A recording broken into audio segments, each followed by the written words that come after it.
Hi friends, welcome to परचम classes. This is Piyush, your English mentor. आज से हम शुरू कर रहे हैं इस वंडरफुल जर्नी को, जिसमें हम प्रिपेयर करेंगे कंप्लीट इंग्लिश को कुछ पार्ट्स में डिवाइड करके। तो सबसे पहले हम बात करेंगे इंट्रोडक्शन ऑफ द सिलेबस।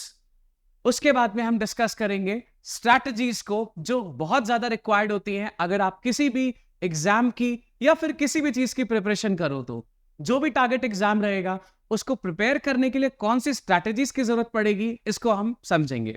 चलिए देखते हैं कि सिलेबस क्या क्या चीजें हैं और हम कैसे कैसे करके इसको प्रिपेयर करेंगे और चीजों को स्ट्रैटेजाइज करेंगे एकदम आसानी से।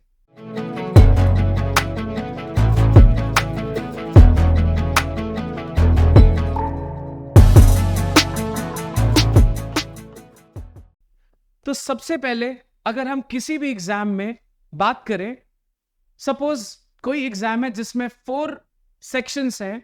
फर्स्ट हम मान लेते हैं मैथ्स, सेकंड मान लेते हैं रीजनिंग, थर्ड मान लेते हैं इंग्लिश एंड फोर्थ मान लेते हैं जनरल अवेयरनेस। अगर हम एक एग्जाम में 4 सेक्शंस मानते हैं तो इंग्लिश का वेटेज 25 to 30% होता है। यानी कि अगर आप मान लेते हो 100 क्वेश्चंस का कोई एग्जाम है जिसमें 100 क्वेश्चंस आते हैं, यानी कि 25 to 30 क्वेश्चंस आपको इंग्लिश में देखने के लिए मिलेंगे। मैं जनरलाइज कर रहा हूं, किसी एक एग्जाम पे फोकस नहीं करते हैं। तो अगर मान लेते हैं हमें इंग्लिश का कोई सेक्शन, किसी एग्जाम का इंग्लिश का सेक्शन हमें सॉल्व करना है, तो उसमें कौन सी हर्डल्स आएंगी, कौन से पार्ट्स होते हैं जिन पे हमें डील करना पड़ेगा। तो सबसे पहले इंग्लिश को आप 3 पार्ट्स में डिवाइड कर सकते हो। सबसे पहला है ग्रामर सेक्शन, फिर आता है वोकैबुलरी, और थर्ड सेक्शन जो आता है दैट इज कॉम्प्रिहेंशन। ग्रामर में आपको पता है स्टार्टिंग फ्रॉम नाउन, फिर articles, pronouns, adjectives, verb, adverb, subject verb agreement, जिसको हम सिंटेक्स भी कहते हैं, फॉलोड बाय टेंसेस, फिर preposition, conjunctions, active, passive, direct and indirect. इतनी सारी चीजें ग्रामर के सेक्शन से पूछी जाती हैं। इसमें से almost 5 questions on an average आप मान सकते हो। आप लगभग 12 चैप्टर्स पढ़ोगे और आपको 5 क्वेश्चंस वहां से मिल जाएंगे। अभी आगे चल के हम डिस्कस करेंगे कि इन 12 चैप्टर्स को हम कैसे पढ़ने वाले हैं, जो थोड़ा सा डिफरेंट होगा बाकी सारी अप्रोचेस से। सेकंड नंबर पे आता है वोकैबुलरी। अब जरा जानते हैं कि कौन से क्वेश्चंस वोकैबुलरी में पूछे जाते हैं। सबसे पहले आपसे पूछा जाएगा सिनोनिम्स, यानी कि सिमिलर मीनिंग वाले वर्ड्स, ठीक है। दूसरा आता है एंटोनिम्स, यानी कि ऑपोजिट मीनिंग वाले वर्ड्स। फिर आता है स्पेलिंग चेक। कुछ एग्जाम्स आपसे स्पेलिंग के बेसिस पे भी क्वेश्चंस पूछ लेते हैं। फिर आता है होमोफोन्स, यानी कि सेम साउंड निकलेगा जब आप उनको बोलोगे, लेकिन मीनिंग उनका डिफरेंट होगा। जैसे फॉर एग्जाम्पल, अगर मैं बोलता हूं SEEC, दूसरा मैं बोलता हूं SEAC। अब इसको प्रोनाउंस करने का तरीका सेम है, लेकिन दोनों के मीनिंग्स डिफरेंट है। इनको बोलते हैं होमोफोन्स। फिर आता है वन वर्ड सब्स्टिट्यूशन। कोई वन वर्ड सब्स्टिट्यूशन, जैसे मान लीजिए a person who thinks about the benefit of humans, इसको हम बोलते हैं फिलैंथ्रोपिस्ट। तो एक स्टेटमेंट होगा जिसका आपको वन वर्ड में आंसर चूज करना होगा आउट ऑफ द 4 ऑप्शंस, उनको बोलते हैं वन वर्ड सब्स्टिट्यूशन। फिर आते हैं ईडियम एंड फ्रेजेस। ये बचपन से लेके लोकोक्तियां, मुहावरे, ये हमारा पीछा नहीं छोड़े हैं, तो अभी भी नहीं छोड़ेंगे। ईडियम फ्रेजेस यहां पे आपसे पूछे जाते हैं। फिर आता है लास्ट में फिल इन द ब्लैंक्स। अभी फिल इन द ब्लैंक्स में आपसे कभी कभार क्वेश्चंस पूछे जाते हैं बेस्ड ऑन वोकैबुलरी, कभी कभार ये पूछे जाते हैं बेस्ड ऑन ग्रामर। तो इसलिए मेजर पोर्शन इसमें वोकैबुलरी का कवर होता है, इसलिए मैंने इसको वोकैबुलरी के सेक्शन में रखा है। उसके बाद आता है कॉम्प्रिहेंशन वाला सेक्शन। इसमें आता है रीअरेंजमेंट, जिसको बहुत सारे स्टूडेंट्स PQRS कह के भी बुलाते हैं। उसके बाद में आता है एक अनसीन पैसेज। अनसीन इसलिए कि आपने कभी वो पैसेज शायद पहले ना देखा हो, एक छोटी सी कहानी हो सकती है, थोड़ा बहुत इंफॉर्मेशन हो सकता है, उसके बेसिस पे आपसे पूछे जाएंगे 5 सवाल। उसके बाद में थर्ड कैटेगरी में आता है cloze test. Cloze test fill in the blanks के सबसे बड़े भाई को हम कह सकते हैं। क्लोज टेस्ट कैसे होता है, मैं आपको थोड़ा सा आइडिया देता हूं। एक पैराग्राफ होगा, उसमें से 5 या फिर 10 वर्ड्स को निकाल दिया गया होगा। हर वर्ड के लिए आपके पास होंगे 4 ऑप्शंस। आपको वो पैराग्राफ पढ़ के बताना होगा कि कौन सा ऑप्शन सबसे बेस्ट वहां पे सूट करेगा। आई होप आपको ये जनरल आइडिया इसका क्लियर हो गया होगा। तो ये है आपके 3 कैटेगरीज, जिस पे बेस्ड क्वेश्चंस जनरली किसी भी इंग्लिश के पेपर में पूछे जाते हैं। अब जानते हैं हम कैसे इन सिलेबस को स्ट्रेटेजाइज करेंगे, कैसे हम इसको आसान बनाएंगे। तो चलिए देखते हैं कौन सी अप्रोच हमें फॉलो करनी है। जैसे मान लेते हैं हमारे पास में 3 सेक्शन है। First is grammar, second is vocabulary and third is comprehension. अब एक एक करके आपको बताता हूं कौन सी अप्रोच हम लेके चलेंगे और आपकी प्रिपरेशन को करेंगे इजी। फर्स्ट में आपके पास में 12 चैप्टर्स थे ग्रामर के, starting from noun to direct and indirect. ये 12 चैप्टर्स में अगर आप एक एवरेज लेके चलो तो हर चैप्टर में कम से कम 10 ऐसे रूल्स होंगे जो इंपॉर्टेंट होंगे। यानी कि 12 के हिसाब से कितने रूल्स हो गए? 120 रूल्स। ये मैं एवरेज बता रहा हूं। तो 120 रूल्स पढ़ने के बाद में आपको कितने क्वेश्चन के आंसर्स मिल पाएंगे? 5 क्वेश्चन के आंसर्स।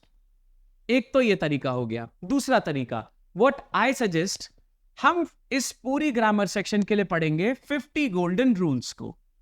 ये होंगे 50 गोल्डन रूल्स। अब हम कैसे मान लें कि 120 रूल्स में से क्वेश्चंस जैसे 5 हो जाएंगे, वैसे ही सेम 50 गोल्डन रूल्स पढ़ के भी हो जाएंगे? ये हम कैसे मान लें? मैं आपको थोड़ा सा हिंट देता हूं। देखिए, जैसे मान लीजिए एग्जामिनर को पता है कि छोटे मोटे रूल्स जो हम बचपन से पढ़ते आ रहे हैं वो सबको पता है। वो वाले रूल्स पे बेस्ड क्वेश्चंस पूछना एग्जामिनर अवॉइड करता है। कुछ स्पेशल रूल्स और साथ में एक्सेप्शंस, जो चीजें थोड़ी सी अपवाद होती हैं, जो कॉमन लोगों को जनरली नोटिस में नहीं आती हैं, वो वाले पॉइंट्स पे एग्जामिनर आपसे क्वेश्चन करेगा। तो वो सारी चीजों को हम 50 गोल्डन रूल्स के फॉर्म में आपको पढ़ाएंगे। और 50 गोल्डन रूल्स पूरे होने के बाद में आप ऑलमोस्ट सारे क्वेश्चंस को बिल्कुल करेक्टली करने लग जाओगे। तो आपको ये 12 चैप्टर्स के बहुत सारे रूल्स पढ़ने की कोई जरूरत नहीं पड़ेगी।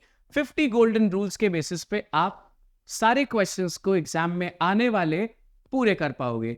इसके लिए आई मेक श्योर कि हर क्लास में हम कुछ प्रीवियस ईयर क्वेश्चंस को पढ़े, उन्हें देखें और एनालाइज करें कि जो भी रूल्स हमने पढ़े हैं उनके बेसिस पे क्वेश्चन सॉल्व होते हैं या नहीं। सो आपको एक क्लियर आइडिया लग जाएगा कि गोल्डन रूल्स कितने हेल्पफुल हैं।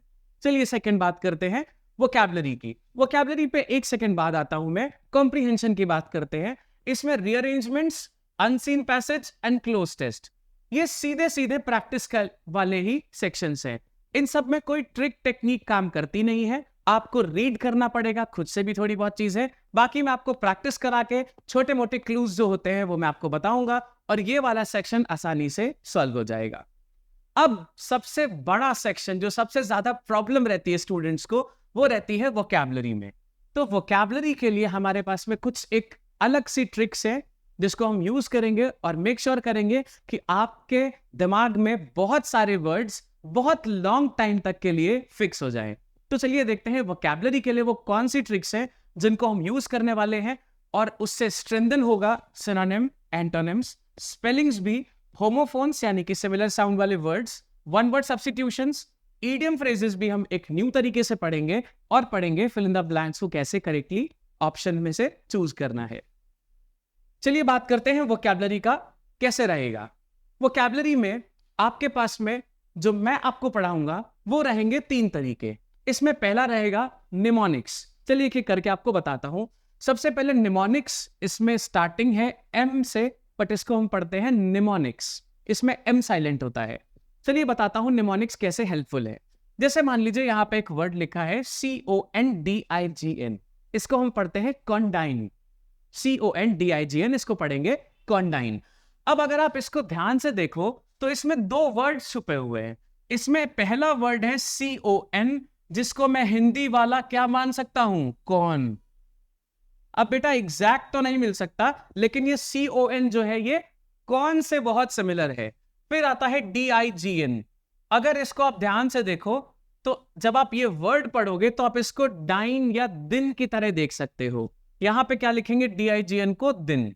अब अगर मैं आपसे पूछूं, बीइंग इंडियंस, हर चीज को करने के लिए हमारे पेरेंट्स क्या देखते हैं? एक शुभ मुहूर्त या एक अच्छा दिन देखते हैं। तो आपने जनरली पेरेंट्स को कहते हुए सुना होगा ना कि कौन सा दिन शुभ रहेगा या कौन सा दिन इस चीज के लिए सही रहेगा, सुना होगा। तो अगर मैं इसका एक सेंटेंस बनाऊं, कौन सा दिन किसी भी काम के लिए सूटेबल रहेगा, तो इसका मीनिंग भी मुझे साथ में ही याद हो चुका है। सो कॉन्डाइन का मतलब क्या होता है? सूटेबल। सूटेबल इसका मतलब होता है, जिसको हम एप्ट भी कह के बुलाते हैं, APT, एप्ट मतलब सूटेबल। क्लियर है? तो ऐसे आपको निमोनिक्स हेल्प करेंगे कुछ डिफिकल्ट वर्ड्स को याद रखने में, ठीक है। कॉन्डाइन, जैसे अभी हमने ये वर्ड पढ़े हैं, वैसे ही हम एटलीस्ट 250 to 500 वर्ड्स की सीरीज को खत्म करेंगे, ठीक है। तो डिफिकल्ट वर्ड्स जो हैं, जो थोड़ा सा याद करने में प्रॉब्लम क्रिएटर्स होंगे, उनको हम निमोनिक्स के थ्रू पढ़ेंगे। चलिए आगे देखते हैं कौन सी दूसरी कैटेगरी है जिसको हम पढ़ेंगे। सेकेंड कैटेगरी है रूट वर्ड्स के थ्रू। अब ये रूट वर्ड्स क्या होते हैं? देखिए, जनरली जब भी कोई वर्ड बनता है, इंग्लिश जो बनी है, ये इंग्लिश का कोई खुद का बेस नहीं था। मल्टीपल लैंग्वेजेस से इन्होंने शब्द लिए, उनके बेसिस पे बहुत सारे वर्ड्स को बना दिया गया। रूट वर्ड्स भी एक्चुअली में वही वाले वर्ड्स होते हैं जिनसे मल्टीपल वर्ड्स को बनाया जाता है। फॉर एग्जाम्पल, यहां पे एक वर्ड लिखा है, लैटिन वर्ड है ये, ग्राफीन, GRAPHEIN। ये लैटिन भाषा का वर्ड है ग्राफीन, जिसका मतलब होता है टू राइट। अब ये इसका मीनिंग है। अब जरा ध्यान से देखिए, मैं यहां पे कुछ वर्ड्स लिख रहा हूं। सबसे पहले आया है कैलीग्राफर, CALLIGRAPHER, कैलीग्राफर। दूसरा आया CACOGRAPHER, कैकोग्राफर। फिर आया मेरे पास में, मैं इधर लिखता हूं, दूसरा आया ग्राफोलॉजिस्ट, GRAPHOLOGIST, ग्राफोलॉजिस्ट। फिर मेरे पास में आया जियोग्राफर, GEOGRAPHER। अब आप देख रहे हो, यहां पे जितने भी वर्ड्स लिखे हैं मैंने अभी 4, इन सब में ग्राफ वर्ड यूज हो रहा है, GRAPH वर्ड यूज हो रहा है, ग्राफ, यहां पे भी ग्राफर। यानी कि इन सब का मतलब किससे निकलना चाहिए? राइटिंग से या लिखने से निकलना चाहिए। चलिए कि करके बताता हूं। फर्स्ट वर्ड है कैलीग्राफर। ये वर्ड में एक एक्स्ट्रा वर्ड जो जोड़ा है वो है कैलोज, जिसका मतलब होता है सुंदर। तो कैलीग्राफर कौन होता है? जो बहुत सुंदर सुंदर हैंडराइटिंग लिखता है। फिर आता है कैकोग्राफर। इसमें दूसरा वर्ड जो जोड़ा है वो है कैको। आपने सुना होगा या आपके साथ भी हुआ होगा डेफिनेटली, बचपन में हमें राइटिंग के लिए बहुत मार पड़ती थी, क्योंकि राइटिंग हमारी कैसी थी? बहुत ज्यादा गंदी। तो कैकोग्राफर वो लोग होते हैं जिनकी राइटिंग कैकोज, यानी कि बैड, इलेजिबल, जिसको आप पढ़ नहीं सकते, बहुत गंदी handwriting. Not to criticise, but generally doctors जो लिखते हैं वो एक कैकोग्राफी के फॉर्म में ही दिखता है हमें। तो कैकोग्राफर कौन होगा? जो बुरी तरीके से, अब जिसकी हैंडराइटिंग बहुत बुरी हो। फिर आता है ग्राफोलॉजिस्ट। आपने देखा होगा CID अक्सर ऐसे चीजें दिखाता है। जब किसी का खून होता है, कोई रिटन नोट मिलता है, कुछ लिखा हुआ मिलता है, तो वहां पे ग्राफोलॉजिस्ट आता है, जो पता लगाता है कि हैंडराइटिंग किसकी है या फिर ये सिग्नेचर किसका है। इन एक्सपर्ट्स को क्या बोलते हैं? ग्राफोलॉजिस्ट, ठीक है। फिर आता है जियोग्राफर। जियो का मतलब होता है अर्थ, इट्स नॉट JIO, ध्यान से देखिएगा, इट इज GEO। जियो का मतलब होता है अर्थ। तो जियोग्राफर कौन होता है? अर्थ पे प्रेजेंट चीजों के बारे में जो पढ़े या उनको नोट डाउन करे, उसको हम बोलते हैं जियोग्राफर। अब देख रहे हो कैसे ये इजी होता जा रहा है। तो एक ही वर्ड से मल्टीपल वर्ड्स बना के हम सीखेंगे कैसे रूट वर्ड्स आपको हेल्प करते हैं बहुत सारे वर्ड्स को ध्यान रख पाने में, ठीक है। चलिए आगे बढ़ते हैं। तीसरा तरीका है थ्रू क्रिएटिविटी। अब ये क्रिएटिविटी क्या है? सबके अंदर होती है, तो ये नया क्या सीख रहे हैं हम यहाँ पे? देखिए, यहाँ पे फर्स्ट वर्ड है जगरनॉट, यहाँ पे T नीचे आ गया है, मैं यहाँ पे शिफ्ट कर देता हूं। First word is juggernaut. अब इसमें क्रिएटिव क्या है? सुनिए, एक बार एक अंग्रेज भारत आया था, उसने देखा कि जगन्नाथ भगवान की यात्रा है, उसको लगा बाप रे, ये तो कितना विशाल, कितना बड़ा सा एक रथ है जिसको बहुत सारे लोग जयकारा लगा रहे हैं। ऐसा करके उसने देखा, बहुत सारे लोगों से पूछा, बट किसी ने बताया नहीं। कोई एक भला आदमी मिल गया होगा, उसने बताया कि ये जगन्नाथ है। अब वो अंग्रेज है, उसको नहीं पता कि इसको कैसे एग्जैक्टली बोलना है। उसने जगन्नाथ सुना और जगरनॉट उसने नोट डाउन कर दिया। वो लेक्सिकोग्राफर था, मतलब जो डिक्शनरी लिखते हैं। उसने जगन्नाथ ना लिख के उसने क्या वर्ड लिख दिया? जगरनॉट। और उस टाइम से लेके आज तक जगन्नाथ, या जो असली में जगन्नाथ है, उसका इंग्लिश में मीनिंग होता है अ हैवी चैरियट, या रथ बहुत बड़ा जिसको बहुत सारे लोग फॉलो कर रहे हैं, या फिर एक बहुत लार्ज मोमेंटम वाला कोई फोर्स। तो जगरनॉट ऐसे बना है।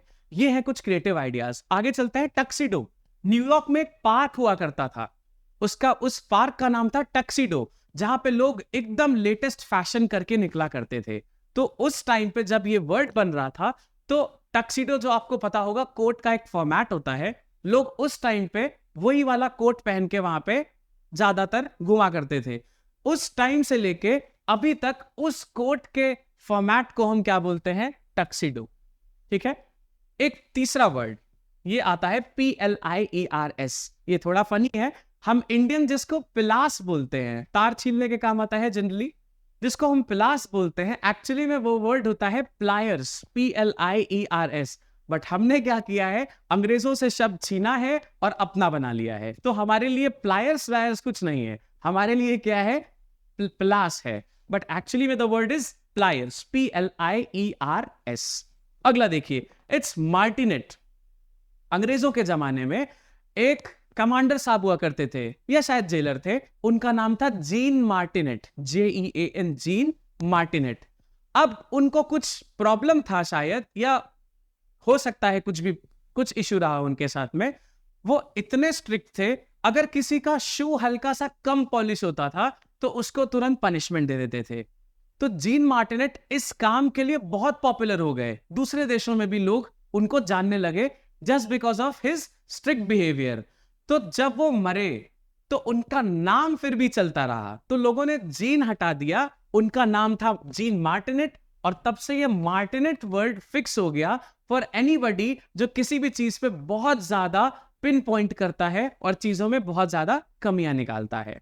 तो मार्टिनेट वर्ड ऐसे बना है। सो आई होप आपको ये क्रिएटिविटी वाला भी सेक्शन समझ में आया होगा। तो ऐसे करके हम डेवलप करने वाले अपनी वोकैबुलरी को, जिसमें निमोनिक्स के थ्रू हम वर्ड्स को जानेंगे, रूट वर्ड्स के थ्रू हम नए नए शब्द को एक्सप्लोर करेंगे, और लास्ट में जो तरीका है दैट वुड बी क्रिएटिविटी। तो ऐसे शब्द मैं आपको बताऊंगा जिनके ओरिजिन्स किसी के नाम से निकले हैं या फिर कुछ ऐसा इंसिडेंट हुआ है। तो ऐसे हम डेवलप करने वाले हैं वोकैबुलरी। आई होप ये आपको हेल्प करेगा काफी ज्यादा, और इन सब के पीडीएफ्स आपको मिल जाएंगे टेलीग्राम के चैनल पे। साथ में ही अगर आपको फ्री मटेरियल चाहिए जो आप पढ़ना चाहते हो, तो आप परचम क्लास के फ्री मटेरियल्स वाले सेक्शन में उसको अवेल कर सकते हो। आपको परचम क्लासेस का ऐप डाउनलोड करना है, उसमें जाना है फ्री मटेरियल वाले सेक्शन में, और आपको ये सारी चीजें वहां पे मिल जाएंगी, इंक्लूडिंग द हिंदू के नए नए वोकैब्स भी डेली बेसिस पे। चलिए आगे बढ़ते हैं। एक और प्रॉब्लम आती है, हमारे पास में बहुत सारे इडियम्स हैं, तो हम कैसे इन सारे इडियम्स को याद रख पाए और एग्जाम टाइम जब आए तब ये हमारे दिमाग में रिटेन भी हो पाए, हम रिकॉल भी कर पाए। याद तो कर लिए बहुत सारे, बट हम भूल गए। चलिए देखते हैं कि हम इडियम्स कैसे कुछ नए तरीके से पढ़ेंगे। सबसे पहला है एप्पल ऑफ वंस आई, फिर है apple of discord, then a golden mean, at loggerheads, फिर है 9 days wonder, Adam's ale, wild goose chase. मैंने 7 रैंडम इडियम्स लिए हैं। अब आप समझिए जरा सा कि हम इनको ध्यान कैसे रख पाएंगे जिससे ये एग्जाम टाइम तक हमारे दिमाग में बने रहे। जरा ध्यान से सुनिएगा। ऐसा बोला जाता है कि ग्रीक गॉड्स में एक बार एक पार्टी थ्रो करी थी, कुछ डिनर वगैरह थ्रो किया था, मतलब डिनर वगैरह अरेंज किया था। उसमें सारे भगवानों को बुलाया गया, लेकिन गॉडेस ऑफ ब्यूटी को बुलाना भूल गए, जो सुंदरता की देवी है उनको बुलाना भूल गए। अब उनको बड़ा बुरा लग गया कि यार मुझे नहीं बुलाया, गॉडेस ऑफ ब्यूटी को नहीं बुलाया। उनको जो बुरा लगा, उन्होंने उस चीज का बदला कैसे लिया? उन्होंने किया क्या, वो ध्यान से देखिए। उन्होंने लिया एक गोल्ड का Apple, it was a gold का एप्पल। उस एप्पल पे उन्होंने लिख दिया the most beautiful women will possess this, यानी कि सबसे सुंदर जो लेडी होगी उसके पास होगा ये सोने का एप्पल, और उसको पार्टी में फेंक दिया। अब सारी फीमेल्स की नजर उस पे पड़ी, और किसी फीमेल को इन जनरल ये बर्दाश्त नहीं है, इनफैक्ट किसी को बर्दाश्त नहीं है कि उससे सुंदर कोई लग जाए। अब इस एप्पल के लिए होने लगी लड़ाई। अब ये वो एप्पल था जो सबकी आंखों में बसा था कि मुझे ये एप्पल चाहिए, मुझे ये एप्पल चाहिए। सारे लोगों की आंखों में वो एप्पल बसा हुआ था। तो उस टाइम पे, या इस स्टोरी से जो इन्होंने इडियम बनाया, वो बनाया एप्पल ऑफ वंस आई, यानी कि ऐसी कोई चीज जो सबको प्यारी हो किसी एक मोमेंट पे या फिर बहुत टाइम के लिए। तो एप्पल ऑफ वंस आई का मतलब क्या होता है? वो चीज जो सबकी फेवरेट हो या फिर जो चीज सबको प्यारी हो। ठीक है, आगे बढ़ते हैं। फिर क्या हुआ, लोगों में लड़ाई होना शुरू हो गई उसी एप्पल के लिए, उन फीमेल्स में लड़ाई होना शुरू हो गई कि यार ये मेरा एप्पल है, ये मेरा एप्पल है। So Apple of Discord, Discord का मतलब होता है लड़ाई। तो वो सेब क्या बन गया था, उस लड़ाई की जड़। इसीलिए एप्पल ऑफ डिस्कॉर्ड क्या होता है, किसी भी लड़ाई की जड़ को हम एप्पल ऑफ डिस्कॉर्ड बोलते हैं। फिर आगे आते हैं, अब जिन्होंने पार्टी ऑर्गेनाइज की थी उनको लगा ये तो प्रॉब्लम हो गया, मैंने बुलाया था यहाँ पे डिनर करने के लिए और यहाँ पे तो लड़ाई चल रही है। उन्होंने सोचा एक काम करते हैं, ये एप्पल ने लड़ाई लगवाई है और इसी एप्पल से ही मैं इसका सोल्यूशन निकालता हूं। उन्होंने कहा एक काम करते हैं, हम एक कॉन्टेस्ट अनाउंस करते हैं, कुछ गेम खेलेंगे, जो भी उसका विनर होगा उसको हम क्या देंगे, ये एप्पल गिफ्ट कर देंगे। तो उन्होंने उसी गोल्ड एप्पल से ही क्या निकाला, रास्ता। आपको पता है जो वर्ड मीन होता है इसका एक मतलब रास्ता भी होता है या सोल्यूशन भी होता है। तो अब गोल्डन मीन तब से क्या कहलाने लगा, एक ऐसा रास्ता जो अनबायस्ड हो या फिर बीच का रास्ता जिसको हम कहते हैं। आई होप ये चीज क्लियर होगी। तो ये 3 इडियम्स आपके दिमाग में इस स्टोरी के थ्रू भर जाएंगे। चलिए, एट लॉगर हेड्स, ध्यान से समझिए, लॉगर हेड्स किसको बोलते हैं। पहले के टाइम पे टर्टल, कछुआ या फिर टॉर्टॉइज, ये वर्ड्स एग्जिस्ट नहीं करते थे। कछुए को हम क्या बोलते थे, लॉगर हेड्स बोलते थे। पहले कछुए का नाम क्या था, लॉगर हेड्स। अब जरा अज्यूम करिए, अगर आप कछुए के पास जाते हो तो वो कैसा हो जाएगा, अपने पैर हाथ बाहर निकाल के बोलेगा हाय ब्रो, या फिर ऐसा करेगा कि भाग जाओ ये मार लेगा, ये मार देगा हमको। फिर हम क्या करेंगे, जैसे ही हम कछुए के पास जाएंगे कछुआ विल बी लाइक भागो दुश्मन आ गया। तो एट लॉगर हेड्स यानी कि जैसे आप कछुए के पास जाते हो कछुए को क्या फील होता है, दुश्मन आ गया या फिर दुश्मनी वाला फेज है। तो एट लॉगर हेड्स का मीनिंग क्या बना दिया गया, एक फेज ऑफ एनमिटी या फिर एक दुश्मनी वाला कोई फेज या फिर कंडीशन। आई होप ये क्लियर हो गया होगा। चलिए, फिर आता है वाइल्ड गूज चेज। आपको पता है गूज नाम की एक चिड़िया होती है, बहुत तेज भागती है, बहुत ज्यादा तेज, इसका प्लूरल गीज होता है। अब अगर मान लीजिए आपको किसी ने बोला कि आप इस वाइल्ड गूस को पकड़ लो, वाइल्ड मतलब जो जंगल में रहे, उस गूस को पकड़ लो और आप उसके पीछे भागो, तो पॉसिबल ही नहीं कि आप उसको पकड़ पाओ। तो अगर आप उस वाइल्ड गूस को चेज कर रहे हो तो क्या कुछ रिजल्ट निकलेगा, बिल्कुल नहीं। यानी कि अगर आप कोई ऐसी चीज पे एफर्ट मार रहे हो, जैसे मान लीजिए आपके बाइक में जीरो फ्यूल है, जीरो फ्यूल, स्टार्ट होने की कोई चांस नहीं है, और आप बार बार सेल्फ या फिर किक मार रहे हो, तो वो मारना या किक मारना या सेल्फ मारना क्या हो गया, वाइल्ड गूस चेज, यानी कि जिसका आउटपुट ना निकले। ठीक है, चलिए, एडम्स एल, आपको पता है ऐसा फेबल्स में लिखा है कि जब ये धरती वापस स्टार्ट हो रही थी तो 2 लोग थे, एक एडम और दूसरा ईव। अब ईव तो एकदम नॉर्मल जिंदगी जीती थी, बट एडम ने काफी कुछ एक्सप्लोर किया था और बहुत सारे एडवेंचर्स के किस्से हैं। एल का मतलब होता है ऐसा कोई भी लिक्विड जिसमें थोड़ा सा नशा हो, अल्कोहलिक थोड़ा सा कंटेंट हो, उसको हम एल बोलते हैं। ठीक है, आप बियर वगैरह कुछ भी अज्यूम कर सकते हो। अब एडम और ईव 2 ही लोग हैं, शराब बनाने वाला कोई है नहीं। एडम के मन में क्या आया, एक काम करता हूं, कुछ भी नहीं है मेरे पास में, पानी को ही शराब पी के एडजस्ट कर लेता हूं। तो एडम के लिए एल यानी कि शराब का काम कौन किया करता था, वाटर। इसीलिए एडम्स एल एक इडियम है जिसका मतलब क्या होता है, फ्रेश वाटर। आई होप आपको समझ आ रहा होगा। चलिए आगे, 9 डेज वंडर। अब ये काफी पुरानी बात है, आई सपोज ये 17th सेंचुरी की बात है। 9 डेज वंडर कैसे आता है, हिंदी में इसको बोलते हैं 4 दिन की चांदनी। ध्यान से समझिए, 9 डेज वंडर, एक बार ग्रुप ऑफ पीपल थे जिन्होंने सोचा एक काम करते हैं, बहुत नीरस सी जिंदगी है लोगों की, हम कुछ एडवेंचर करते हैं या फिर कुछ प्ले करते हैं। तो उन्होंने एक प्ले को प्लान किया, जो प्ले 5 दिन तक चलने वाला था। उन्होंने सोचा था कि हम अलग अलग जगह जाएंगे और इस प्ले को परफॉर्म करेंगे और अपना ये जो प्ले है इसको दुनिया में फैलाएंगे। तो जब वो पहले दिन परफॉर्म करने गए तो वो प्ले 5 दिन ना चल के 9 दिन में खत्म हुआ, और ऐसा ही हर जगह चलता रहा। तो वैसे तो लोग नॉर्मल लाइफ जीते थे, लेकिन जहां पे ये 9 डेज का प्ले होता था वहां पे लोगों के अंदर बहुत ज्यादा एक्साइटमेंट या बहुत खुशी देखने को मिलती थी। तो 9 डेज वंडर का मतलब है ऐसी कोई भी अच्छी चीज जो सिर्फ कुछ दिनों के लिए ही हो रही है। तब से 9 डेज वंडर को इडियम बना दिया गया। क्या आप ये 7 इडियम्स को दिमाग में फिट कर पाए हो? एंड आई सपोज कि ये इडियम्स को भूल पाना थोड़ा मुश्किल हो जाएगा। So that's how we'll be preparing for idioms. तो इस हिसाब से इडियम्स इजीली प्रिपेयर भी हो जाएंगे और आपको इनके ओरिजिन्स भी पता चल जाएंगे। ठीक है, तो फिलहाल ये कुछ चीजें थी एज एन इंट्रोडक्शन और स्ट्रैटेजी जिस हिसाब से हम प्रिपेयर करने वाले हैं. सो नेक्स्ट क्लास से we will be starting with 50 golden rules of grammar. उसके बाद में हम साथ साथ में वोकैबुलरी भी पढ़ते चलेंगे. Till then you have to take care, keep learning. Thank you, have a nice day.